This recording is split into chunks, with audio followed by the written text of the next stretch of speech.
पहले एक नारा था कि इस देश में रहना है तो जय श्री राम कहना है, लेकिन ये नारा बदल चुका है।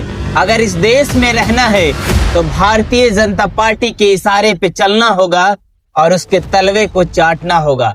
अगर आप ऐसा नहीं करते हैं तो सोनम वांगचुक की तरह क्रांतिकारी होने के बाद भी, शिक्षित होने के बाद भी, देश के लिए समर्पण होने के बाद भी आपको जेल में डाल दिया जाएगा।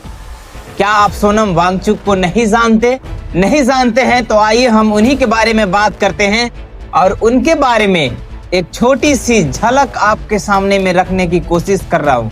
आपने 3 इडियट तो जरूर फिल्म देखा है, जिस सीन को आमिर खान ने प्ले किया था आप देखे होंगे, दा फुनसुक बांगडू।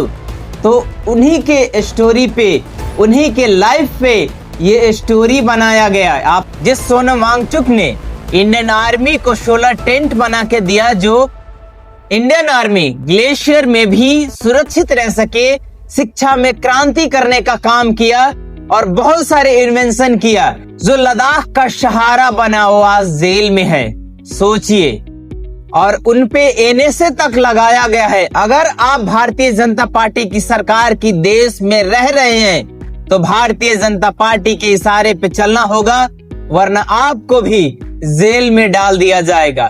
सोचिए, इसी देश में एक ऐसे बलात्कारी को बार बार पैरोल मिलना, क्या ये जाहिर नहीं करता कि ये सिस्टम और चलाने वाले लोग करप्ट हैं? आप सोचिए, सोनम वांगचुक पे एंटी नेशनल, चाइना का एजेंट, नाना तरह के धाराएं लगाए गए हैं। आप सोचिए कि अगर आप क्रांतिकारी हैं, अपने हक और अधिकार की बात करते हैं, अपनी लोगों के हक और अधिकार की बात करते हैं, अपनी राज्य की हक और अधिकार की बात करते हैं, तो आप एंटी नेशनल हैं। लेकिन आप अगर भारतीय जनता पार्टी के जूते चाटने का काम करते हैं, दलाली का काम करते हैं, तो आप सबसे बड़े वाले देशभक्त हैं। आप सोचिए कि एक कोई बच्चा जन्म अमेरिका में लेता है तो एलन मस्क जैसा साइंटिस्ट बनता है, लेकिन वही भारत में जब सोनम वांगचुक की तरह कोई बच्चा जन्म लेता है तो संघर्ष करता है, देश को, अपनी जीवन को समर्पण करता है, फिर भी एंटी नेशनल बन जाता है। सोचिए इस देश में क्या चल रहा है।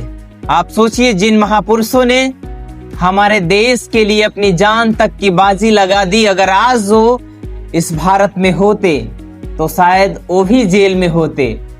एक अंग्रेज थे जो कि अनशन करने पे जेल में डालते थे, जो देश के लिए समर्पण किया, उन्हें भी जेल में डाल रहे हैं। अब सोचिए, अब सवाल ये है कि क्या सोनम वांगचुक देश के लिए हीरो हैं या विलन? ये आप पे छोड़ता हूं। धन्यवाद।